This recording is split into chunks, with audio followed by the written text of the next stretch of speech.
अब मैं वो भारतीय दर्शन के अर्थ स्वरूप इन सब में नहीं जाऊंगा, वो बेसिक चीजें हैं जिसको हम खुद पढ़ के समझ सकते हैं। हमें स्टाइल पता होना चाहिए कि इस दर्शन को पढ़ने का तरीका क्या होना चाहिए। पहले तो हमें क्या पता रहना चाहिए कि भाई हमारे दर्शन का क्रमागत विकास कैसे हुआ, अध्ययन का आधार क्या है।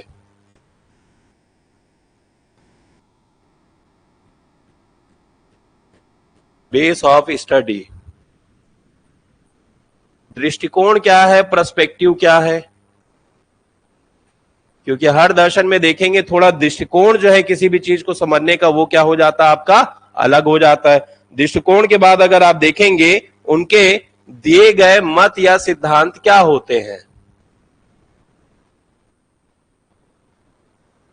चलिए तो हम क्रमागत विकास को देखते हैं। जो आपका सिलेबस दिया गया है, अगर मैं एक डेवलपमेंटल स्टेज बताऊं अपने भारतीय दर्शन का, तो वो शुरू कहां से होगा आपके, लेकिन इससे जुड़ा हुआ कोई पर्टिकुलर आपका टॉपिक नहीं दिया है पाठ्यक्रम में, लेकिन वेद के ही आधार पे जो है भारत में आगे चल करके सूत्र काल में षड दर्शन की क्या होती है, आपका विकास होता है।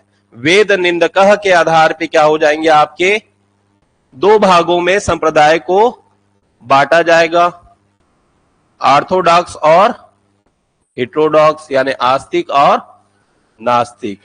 यहां पर इसका यह मतलब नहीं है कि कौन ईश्वर को मानता है या नहीं मानता, सीधी सी बात है, जिस दर्शन के आपके समूह ने आपके वेद को स्वीकार किया उसको किस में रख दिया गया आपके, और इसमें आते हैं आपके षड दर्शन। ठीक है, वेद को प्रत्यक्ष या अप्रत्यक्ष रूप से मानने वाले संप्रदाय जो है षड दर्शन में शामिल होते हैं।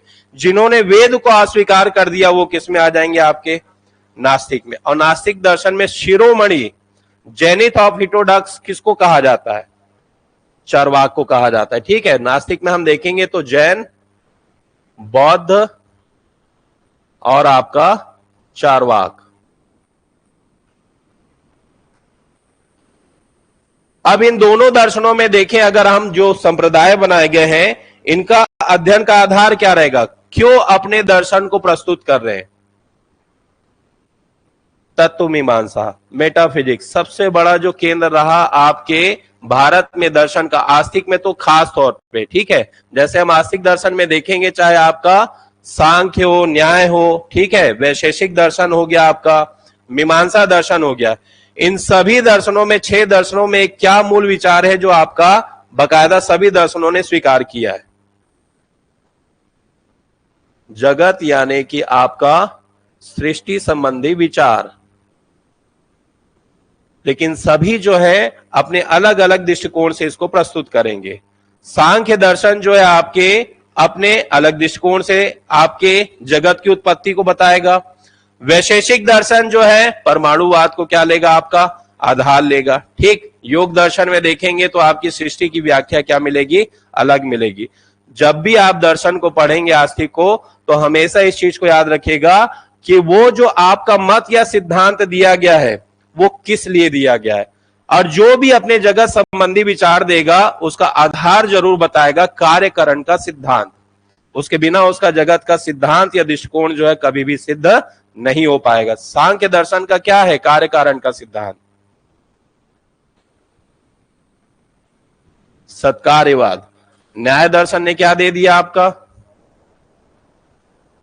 पहले उन्होंने सृष्टि का विचार दिया, अब उसको प्रूव करने के लिए वो क्या देते, अपना कॉजेशन थ्योरी देते, कार्यकरण की आपकी सिद्धांत की व्याख्या करते। सब चीजें जुड़ी रहेंगी। अब अगर आप देखेंगे दूसरी बात जो आपकी कही जाएगी आस्तिक दर्शनों में, आत्मा का विचार कोई भी आपका अस्वीकार नहीं कर सकता, चैतन्य यानी कि कॉन्शियसनेस।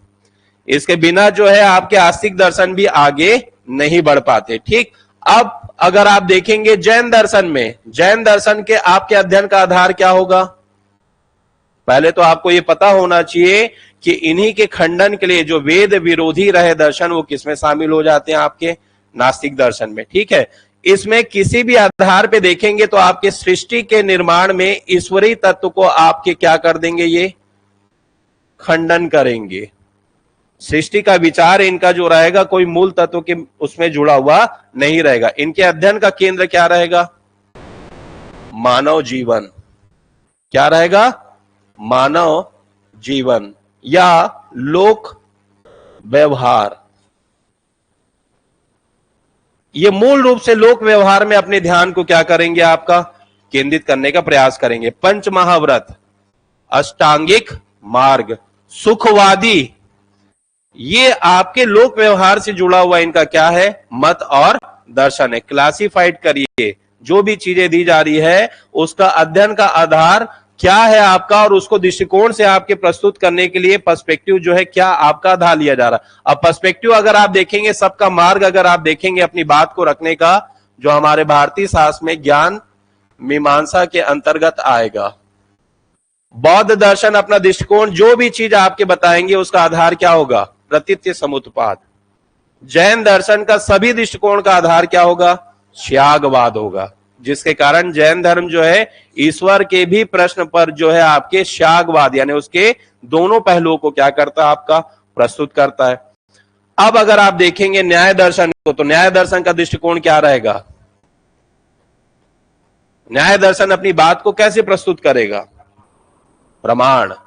प्रमाण तो सबसे बड़ा आधार माना जाता है। सभी आस्तिक दर्शनों में अगर आप देखेंगे वो आपके प्रमाण यानी कि ज्ञान के मार्ग के लिए जो है आपके प्रमाण को क्या मानते हैं, आपके महत्वपूर्ण मानते हैं। तो ये चीजें आपके दिमाग में स्पष्ट रूप से होनी चाहिए। अब इसी के आधार पे इन सभी का आपका मत और सिद्धांत जो है आपका जगत सृष्टि आत्मा या आपके मानव जीवन लोक व्यवहार से जुड़े हुए आपके क्या आ जाएंगे, मत या सिद्धांत आ जाएंगे। आज जा करके छोटा सा सिनॉप्सिस बना लीजिए। कोई भी दर्शन आएगा, मान लीजिए कि आपका जैन दर्शन पूछा, आपके दिमाग में स्पष्ट नहीं है, लेकिन उससे जुड़ा हुआ 3 चीज अगर आप बता दे रहे हैं कि भाई जैन दर्शन का जो मत या सिद्धांत दिया गया उसका अध्ययन का आधार क्या हो, किस दृष्टिकोण से वहां पर प्रस्तुत किया गया है, तो आपको 0 नंबर से कहीं ज्यादा जो 1 या 2 नंबर वो दे देगा। जो भी प्रश्न अगर आपके नहीं बन रहे हैं तो एक कोरिलेटिव में सिनॉप्सिस बना के रखिए। ये चीजें आपको पता होना चाहिए, उस सभी दर्शन में क्या होंगे, आपके लागू होंगे। ठीक, तो पहला हमारा सिलेबस अगर आप देखेंगे क्रमागत विकास में पहला चरण जो आपका बनता है वो वेद के आपके आस्था या अनास्था के आधार पे वैदिक आपके दर्शन के 2 संप्रदाय बनते हैं। उसके बाद अगर आप देखेंगे आगे चल करके जो सूत्र काल आता है या महाकाव्य काल भी हम कह सकते हैं, एपिक पीरियड जिसको कहा गया, उसमें आपका भगवत गीता का एक आपका दर्शन शामिल हो जाएगा। और यहीं से अगर आप देखेंगे जो आपके आस्तिक दर्शन में लास्ट वाला जो आता उत्तर मीमांसा, उसको कहा जाता है ब्रह्म सूत्र। ब्रह्म सूत्र में हम किसको शामिल करते हैं, आपके वादरायण के उत्तर मीमांसा। और उत्तर मीमांसा के आधार पे जो है आपके भारत में दूसरा युग शुरू होता है जो सबसे महत्वपूर्ण माना गया है मध्यकाल का। मध्यकाल में आपके दर्शन की शुरुआत किससे होती है, आपके आचार्य शंकर के अद्वैतवाद से, क्योंकि वादों की होड़ बनी हुई थी। कोई एक आपका वाद स्वीकार कर रहा था, कोई द्वैतवाद में था, कोई आपके विशिष्ट में जा रहा था। तो इन सभी का जो आपका एक निराकरण किया गया वो किनके द्वारा किया गया, आपके आचार्य शंकर के द्वारा। और यहीं पर जो है हमारा दर्शन का दूसरा चरण चालू होता है, जिसमें ज्ञान मार्ग के साथ साथ आपका क्या शामिल हो जाता है, आपका भक्ति मार्ग। और भक्ति आंदोलन से जुड़े हुए जितने भी संत दिए हुए हैं आपके अपने राज्य से देखेंगे तो जो आपके वल्लभाचार्य हो गए, ठीक है, गुरु नानक जी हो गए, इन सभी के दर्शनों को क्या किया गया, आपका शामिल किया गया। यहां पर दर्शन का परम लक्ष्य क्या रखा गया, पहले चरण में मोक्ष को रखा गया, लेकिन अधिकांश का मार्ग जो था आपके ज्ञान के रूप में आपके प्राप्त करने का था, यानी अविधा का क्या करना, आपका नाश करना। मध्यकाल में क्या आ जाएगा भाई, मोक्ष का साधन, ज्ञान के साथ साथ क्या जरूरी है, आपका भक्ति आ गया। तो उस काल के दर्शन की कुछ प्रमुख लक्षणों को आपको याद होना चाहिए। गुरु नानक जी का अगर आता है तो मध्यकालीन आपके दर्शन के प्रमुख लक्षणों को आप शुरू में क्या कर दीजिए, साइड में दर्शाइए। भारत में भक्तिकालीन दर्शन का लक्ष्य,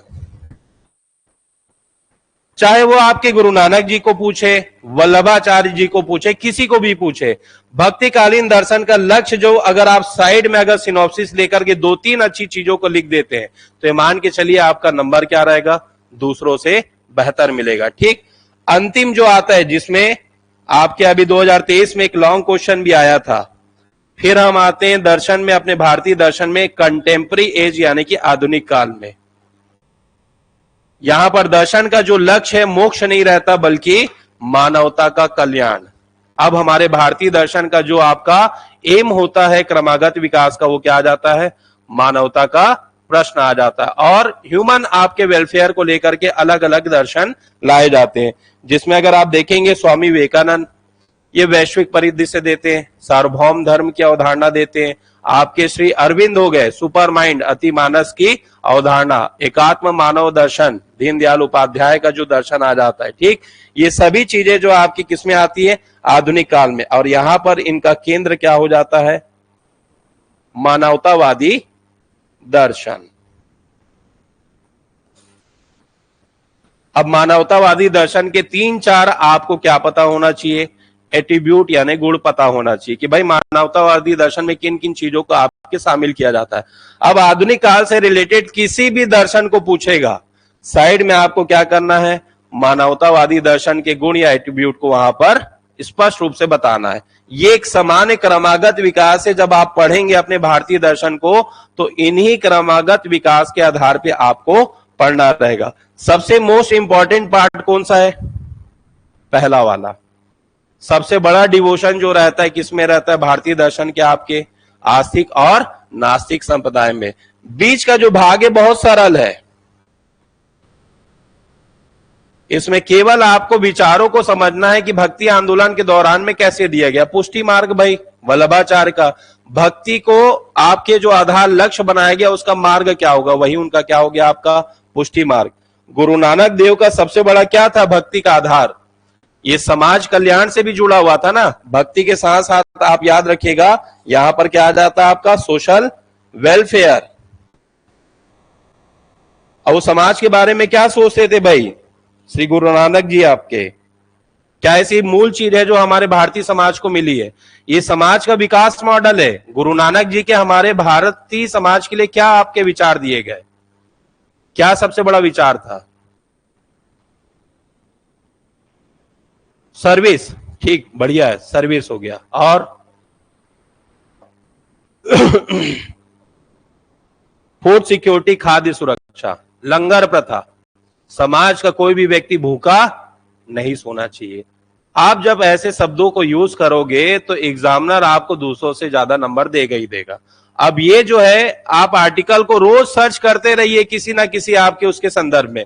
मैंने आपको टॉपिक बता दिया मानवतावादी दर्शन, गुरु नानक जी का समाज कल्याण का विचार। आप सर्च करिए, आपको मिल जाएगा आपका जवाब, लिख लीजिए उसको।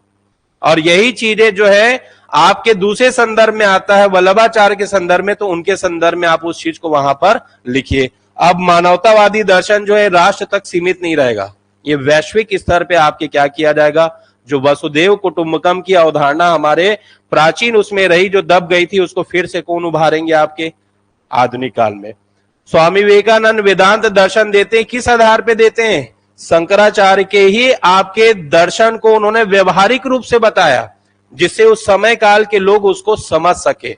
तो ये सबसे सरल व्यवहारिक दर्शन माना जाता है जो आधुनिक काल में। लेकिन लिखने का तरीका भी क्या होना चाहिए? आपका सरल होना चाहिए, भारी भरकम शब्दों से उसको नहीं बताना है वहां पर। ठीक, ये क्रमागत विकास, ये सब चीजें जो आपके दिमाग में बैठी कि नहीं बैठी है बताइए। कुछ प्रश्न हो तो आप मेरे से पूछ सकते हो।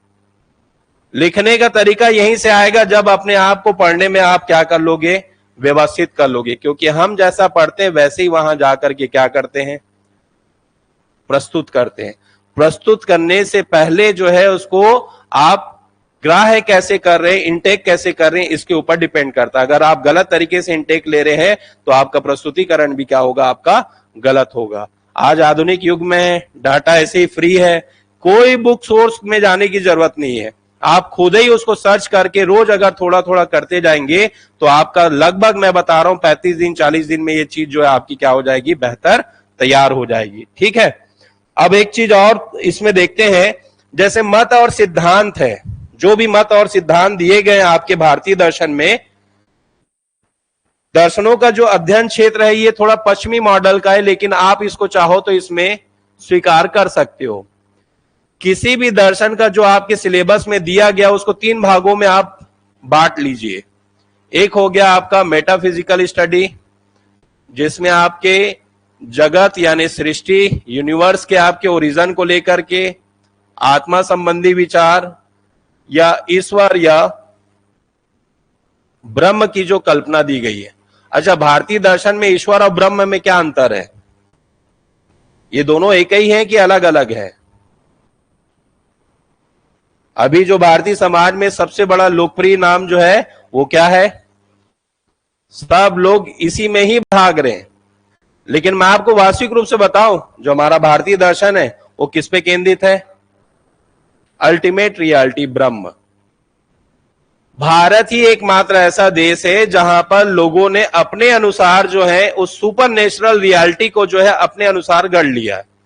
हिंदू धर्म में 33 करोड़ देवी देवता हैं। सभी देवताओं में अगर आप गुण लेके आ जाएंगे तो वो आपका ईश्वर हो जाएगा, लेकिन जिसमें कोई भी गुण नहीं रहेगा, निर्गुण रहेगा, जिसका कोई आकार नहीं रहेगा, वो आपकी किसमें बदल जाएंगे? ठीक, मध्यकाल में आपके जो अद्वैतवाद लाया गया था, शंकर दर्शन जो कहा जाता, वो ब्रह्म के ही विचार पे क्या था? आपका केंद्रित था वहां पर। ठीक है, तो ईश्वर जो है आपका गॉड है, जिसको आप कह सकते हैं कि एक गुण रहेगा। बजरंग बली बल के भी आपके दायक हैं और बुद्धि के भी दायक हैं। गॉडेस सरस्वती हो गई, जो ज्ञान की आपकी क्या है? दाता। लेकिन जब हम ब्रह्म में जाएंगे तो ये आपके अपर ब्रह्म में इनका कोई भी गुण नहीं रहेगा, ये निराकार रहेंगे और पूरे विश्व जगत के आपके निर्माता के रूप में माना जाएगा। मोक्ष का सबसे बड़ा दर्शन क्या होता है? ब्रह्म में एकाकार हो जाना। ये हमारे जीवन का उस समय का आपका लक्ष्य माना गया था। ठीक है, मत सिद्धांत में देखेंगे तो 3 चीजें आपकी ईश्वर, आत्मा और जगत को शामिल किया जाता है। अब अगर आप आस्तिक दर्शन पढ़ेंगे तो जो भी मत सिद्धांत दिया हुआ है आप इनको 3 श्रेणी में रख लीजिए अपना। पहला मेटाफिजिक्स, अब इसको ज्ञान को प्राप्त करने का जो आपका तरीका रहेगा, आपका एपिस्टीमोलॉजी, कि आखिर इनको जानने का आधार क्या है भाई। अब भारत में अगर आप देखेंगे जानने का आधार जो है अधिकांश आस्तिक दर्शन में वो किसके द्वारा निर्धारित कर दिया गया? आपका न्याय दर्शन के द्वारा। कैसे कर दिया गया भाई?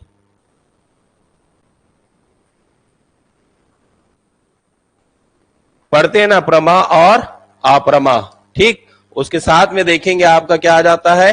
प्रमाण आ जाता है, प्रत्यक्ष और परोक्ष।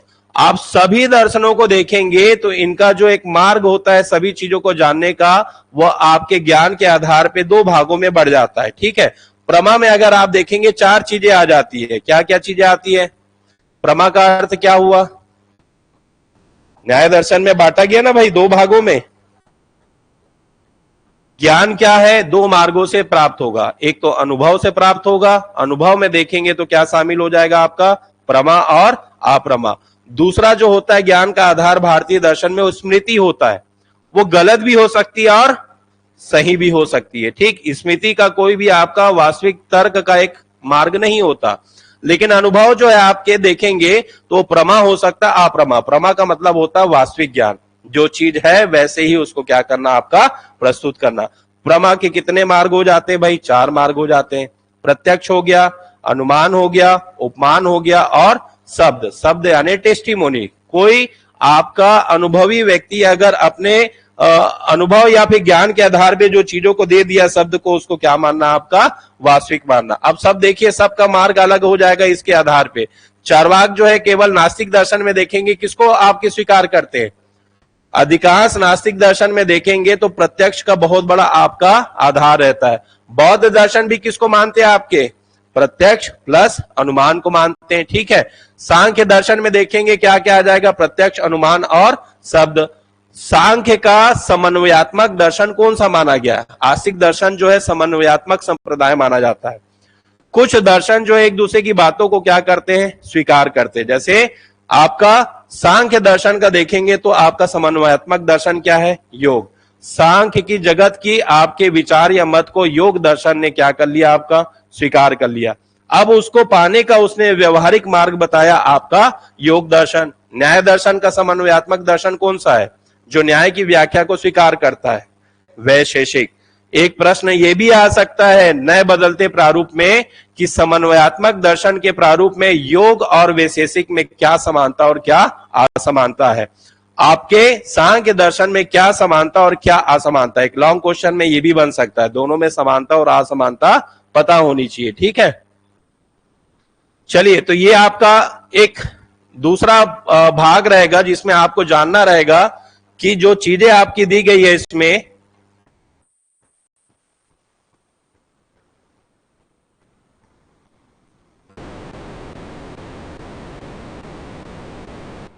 उसे जानने का आधार आखिर क्या रखा गया। आस्तिक दर्शन या नास्तिक में देखेंगे तो न्याय दर्शन के पथ को ही आधार लिया जाता है। अब जो अगला भाग आता है वो है एक्सियोलॉजी, जिसमें खास तौर पे भारतीय दर्शन में जो चीज महत्वपूर्ण जो आपका शामिल होता है वो है नीति शास्त्र, और नीति शास्त्र का आधार है मूल्य। नीति शास्त्र अगर आप देखेंगे इसका सबसे बड़ा जो केंद्र होता है मूल्य, यानी कि किसी भी विचार वस्तु का गुण जो समाज और व्यक्ति की आवश्यकता को क्या करता है, पूरा करता है। किसी भी विचार या वस्तु का वह गुण जो समाज या व्यक्ति की आवश्यकता को क्या करता है, पूरा करता है। ये नीति शास्त्र का मुख्य ध्येय माना जाता है। अब जैसे अगर आप देखेंगे रोटी कपड़ा मकान, रोटी कपड़ा मकान, ये समाज का आपका एक प्रकार से लक्ष्य है, मगर इसका साधन क्या होगा। जब आप अमेरिका में जाएंगे इसी के आधार पे समाज का मॉडल अलग हो जाता है। अमेरिकी समाज में जाएंगे, उसका अगर लक्ष्य है रोटी कपड़ा मकान, तो साधन क्या माना जाएगा आपका वहां पर, पूंजीवाद, यानी कि भोग की संस्कृति। भारत में देखेंगे रोटी कपड़ा मकान आपके जीवन का लक्ष्य है, लेकिन साधन क्या होना चाहिए आपका, साधन क्या होना चाहिए, योग, प्रयत्न, ईमानदारी का मूल्य इसमें क्या हो जाएगा, शामिल हो जाएगा। एक प्रशासनिक नैतिकता का भी पार्ट आपका जोड़ा गया है, वो इसी चीज को क्या करता है, आपका दर्शाता है ना। प्रशासनिक नैतिकता में आपके बहुत सारे टर्मिनोलॉजी को दे दिया गया है। सत्यनिष्ठा क्या है भाई, ईमानदारी क्या है, ठीक, जवाबदेहिता क्या है, वो किससे जुड़ा होगा, आपके इस नीति शास्त्र के प्रश्न से। और जितने भी नास्तिक दर्शन को देखेंगे उनका भी सबसे बड़ा केंद्र जो होता है वो नीति शास्त्र ही होता है। आपका बौद्ध दर्शन, पूरे दर्शनों में भारतीय दर्शन में सबसे लोकप्रिय दर्शन का जो दर्जा दिया गया है वो बौद्ध दर्शन को दिया गया। क्यों, क्योंकि उसने पूरी अपनी बातों को नीति शास्त्र के आधार पे, मूल्यों के आधार पे क्या किया, आपके समझाने का प्रयास किया। जैन दर्शन को देख लीजिए, पंच महाव्रत जो हो गई आपकी अवधारणा हो गई, वो भी किससे जुड़ी हुई, आपके मूल्य से जुड़ी हुई। समाज में रहता है व्यक्ति, तो समाज में व्यक्ति को किन किन आचरण का व्यवहार करना चाहिए, ह्यूमन बिहेवियर को ये क्या करता है, आपका फोकस करता है। सभी मत सिद्धांतों को आप 3 वर्गों में क्या कर लीजिए, बांट लीजिए। किसी भी दर्शन का कोई भी मत या सिद्धांत आता है तो सबसे पहले उसके बारे में बताइए कि वो दर्शन देने का उसका आधार क्या है, क्यों दर्शन दिया गया है। ये इसके तत्व मीमांसा से जुड़ा हुआ या तत्व विचार है जिसमें सृष्टि या जगत की उत्पत्ति को बताया गया। अगर सांख्यवाद का कुछ आता है, यदि ज्ञान से जुड़ा हुआ आ रहा है, प्रतीत्य समुत्पाद अगर पूछा जा रहा है, तो आप बताइए बौद्ध दर्शन में जो आपके मूल जो आपके मत हैं या विचार हैं या फिर जो उसका दृष्टिकोण है, उसको प्राप्त करने का जो मार्ग है या कार्य कारण का सिद्धांत है, उसको हम क्या कहेंगे, प्रतीत्य समुत्पाद कहेंगे। ये छोटी छोटी चीजें हैं जो दर्शनों के आपके प्रारंभ में आपको दिखाना जरूरी होगा। ठीक, यहां तक समझ में आया। यही चीज है, अगर आप समझ जाएंगे, व्यवस्थित कर लेते हैं अपने कोर्स क्यूरिकुलम को, इन भागों में बांट करके अगर आप इनटेक करते हैं तो वहां आउटपुट भी आपका क्या जाएगा, बेहतर जाएगा। ठीक, क्योंकि दर्शन जो है इतनी एक बड़ी व्याख्या रहती है, उसके सार को समझना हमारे लिए जरूरी है। नहीं तो मैं तो आपको 6 बजे तक यहां पर पढ़ा करके पूरा सिलेबस भी कंप्लीट कर लूंगा, लेकिन अब वो सब समय नहीं रहा है।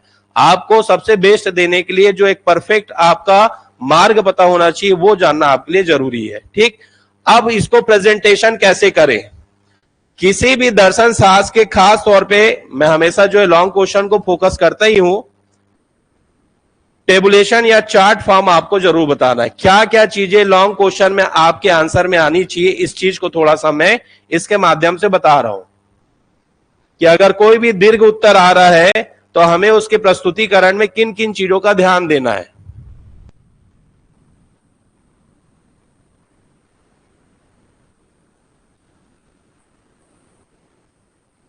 ये आपका दायरा है, समझ जाइए, लिखने का, जो लाइनिंग के आधार पे आपके कॉपी में दिया रहता है। कुछ भी लॉन्ग क्वेश्चन आपके एग्जाम में पूछ रहा है, चाहे वो आपके आस्तिक दर्शन से हो या फिर आपके नास्तिक दर्शन से या पाश्चात्य दर्शन से पूछ रहा है, तो पहले उस दर्शन का जो पूछा गया मत है, उस दर्शन के निचोड़ को थोड़ा सा आपको क्या करना है, साइड में यहां पर बता देना है। जैसे अगर हम ले अपने भारतीय दर्शन में जो वैदिक कालीन जो दर्शन रहा, आस्तिक हो या नास्तिक हो, ठीक, उसका मूल जो आपका अध्ययन का केंद्र क्या रहा, दृष्टिकोण क्या रहा, इन सब चीजों को आपको साइड सिनॉप्सिस में क्या करना है, आपको बताना है। अब चरवाक दर्शन पूछ दिया एक लॉन्ग क्वेश्चन, तो आप साइड में क्या लिखेंगे,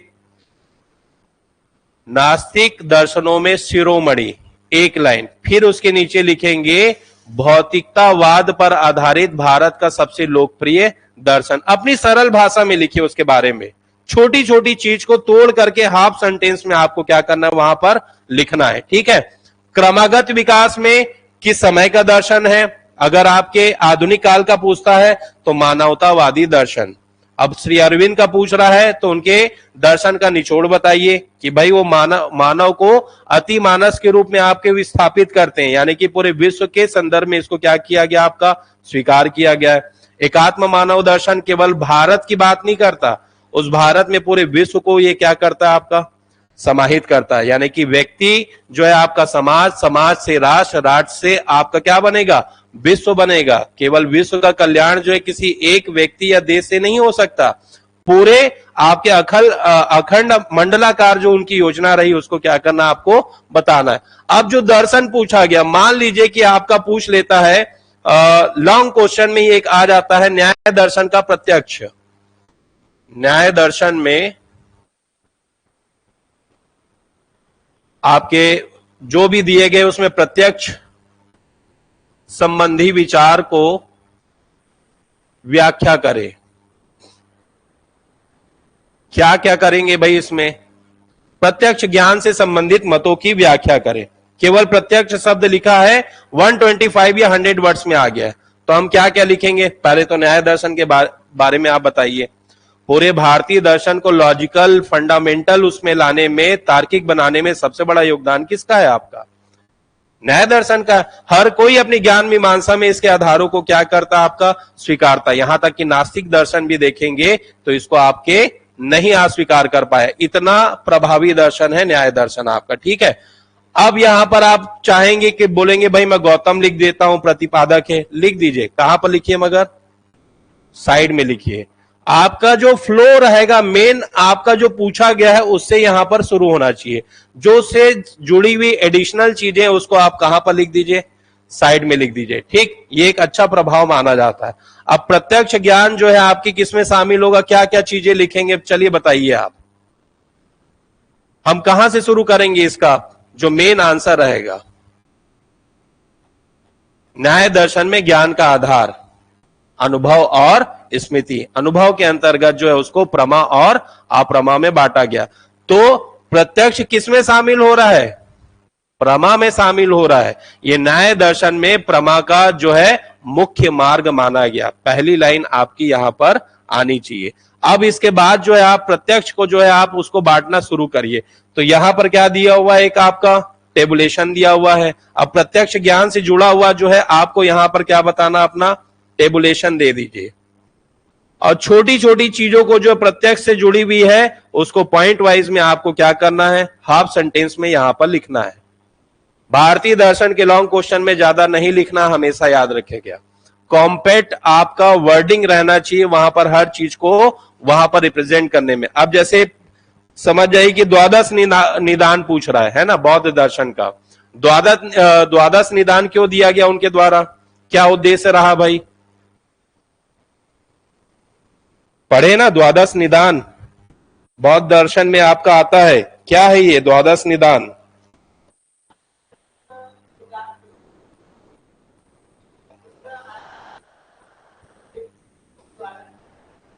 दुखों के निवारण के लिए। क्या है द्वादश निदान,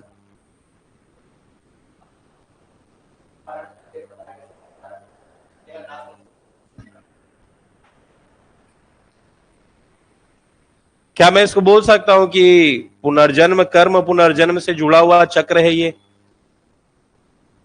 वही सिंपल शब्द तो देना है भाई। कर्म पुनर्जन्म का आधार क्या है? हर एक चीज आपकी क्रमागत उसमें क्या की गई है, दी गई है। बस थोड़ा सा लिखिए, फिर सभी चीजों को आपको लाइन से वहां पर पॉइंट वाइज क्या करना है, पूरे 12 अंगों को लिख दीजिए, लेकिन हाफ सेंटेंस में बताइए जरा मरण का मतलब क्या रखा गया, वहां पर जाति का अर्थ क्या रखा गया, और कुछ नहीं। और लास्ट में सबसे जरूरी चीज, किसी भी लॉन्ग क्वेश्चन को पूछे उस दर्शन का भारतीय समाज में महत्व क्या रहा, प्रभाव क्या रहा, इसको लिखना ना भूलिएगा। उस दर्शन का भारतीय समाज में योगदान क्या है। जैन दर्शन का कोई भी मत या सिद्धांत पूछे, अगर उसी मत या सिद्धांत से जुड़ा हुआ आपको इंपैक्ट पता है तो एक लाइन में जरूर लिख दीजिए। अब जैसे अहिंसा हो गया, या समझिए त्यागवाद का विचार पूछ दिया है, उस दर्शन का भारतीय दर्शन में क्या सबसे बड़ा योगदान है?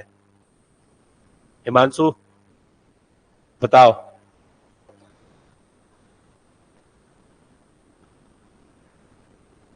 दिमाग थक जाता है टेस्ट देने के बाद, इस चीज को मैं स्वीकारता हूं, मैं दिमाग थक जाता है।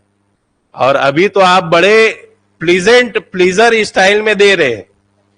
अब आपको जून में जो है एक दिन में 2 पेपर देना है आपको, 6 घंटे की क्या है आपकी हैबिट होना चाहिए, ठीक है। अभी इस चर्चा पे आएंगे आगे क्या करना है, क्या लिखेंगे बताओ हिमांशु। प्रशांत पीछे, प्रतीक दिवांगन,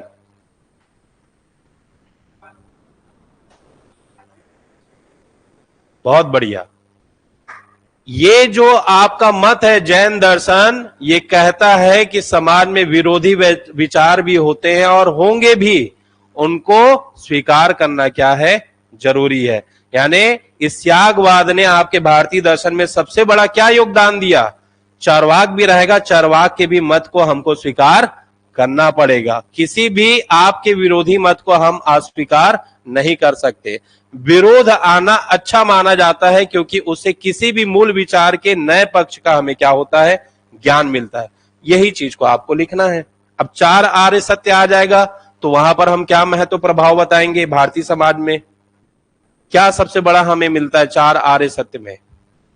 जो पश्चिमी वाले जगत वाले, जो यूरोप और आपके अमेरिका वाले बोलते रहते हैं कि साफ सपेरों का देश रहा, ब्रिटेन वाले जो आपके देश को गुलाम बनाए, क्या बोल करके किए, श्वेत जाति की उच्चता का सिद्धांत, हम बहुत सभ्य हैं, आपको यहां क्या करने के लिए आए हैं भाई, सभ्य बनाने के लिए आए। और उनको ये नहीं पता कि सिंधु घाटी सभ्यता के समय में विश्व के पूरे लोगों को हमने कपड़ा पहनना सिखाया।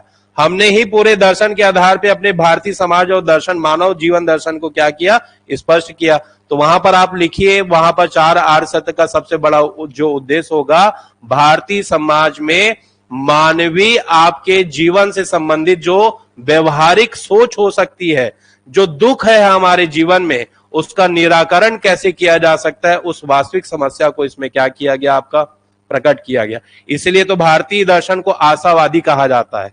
4 आर्य सत्य कोई निराशावादी दर्शन नहीं है, बल्कि आशावाद को बताते हैं कि मानव के व्यवहारिक जीवन में क्या क्या आपकी समस्याएं हैं। सबसे बड़ी समस्या दुख मानी गई है, और वाकई में है भी। आज के समय में मुकेश अंबानी को कुछ हो या ना हो, रह रह करके दुख जरूर आता होगा कि मेरे जो पिता रहे, मैंने उनसे बहुत अच्छी चीज विरासत ली, मैंने उसको बढ़ाया है, लेकिन जब मैं आगे देखता हूं तो वो मुझे नहीं दिखता है, क्योंकि मेरा कोई उत्तराधिकारी नहीं दिख रहा है। ये दुख है, लेकिन किसी चीज की क्या कमी है, किसी भी चीज की कमी नहीं है। गरीब के पास भी जाओगे तो उसको भी दुख है, अमीर के पास जाओगे तो उसको भी दुख है, कलेक्टर के पास जाओगे तो उसको भी जीवन में दुख है। अभी मैं कुछ दिन पहले यहां पर एक्साइज जो आपके कमिश्नर है, 2017 बैच में आपके आबकारी अधिकारी बने थे, और अभी जो है यहीं बिलासपुर में, तो मैं गया था तो बोले कि सर बहुत बड़ी समस्या है इस विभाग में, मैं मन से काम कर रहा हूं, लेकिन मेरा किया गया काम भी जो है उसको जो है भ्रष्टाचार की श्रेणी में ला करके रखा जा रहा है। ऐसी आबकारी विभाग बदनाम हो चुका है, क्योंकि सरकार जो आपके लिकर बेच रही है हमको समाज में। मेरे सोसाइटी के बाजू में प्रोफेसर रहते हैं, वो इतनी इज्जत से मेरे से बात नहीं करते हैं, क्योंकि मैं किस में हूं, लिकर डिपार्टमेंट में हूं। आओ मेरे को गलत समझते हैं। तो चाहे आप किसी भी वर्ग में चले जाइए, किसी भी पद को ले लीजिए, पैसा ले लीजिए, या संबंध में भी आ जाइए, बेटा हो या बहन हो या कुछ भी हो, दुख तो रहेगा ही रहेगा। और दुख का साधारण अर्थ क्या है? क्या अर्थ हुआ दुख का?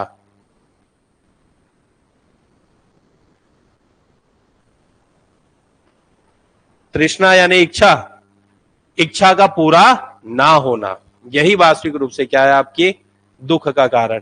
तो मैं जो जो शब्दों से आपसे बात किया हूं, इन्हीं शब्दों में अपने भारतीय दर्शन को समझने और वहां पर समझाने का प्रयास करना आपको अपने आंसर राइटिंग में। ये इंपैक्ट को लाना आपको सबसे ज्यादा जरूरी है। कर लेंगे। पाश्चात्य दर्शन में भी इस काम को करिएगा। जो निष्कर्ष में आपको लिखना है वहां पर शब्द अच्छे रख लीजिएगा कि आपके बर्कले के द्वारा दिया गया जो आपका दर्शन है, इसका पाश्चात्य दर्शन में क्या स्थिति है या क्या उसके आपका प्रभाव है। आप स्थिति लिख लीजिए, प्रभाव लिख लीजिए, या फिर महत्व लिख लीजिए। आपके अपने शब्द होना चाहिए वहां पर, ठीक है।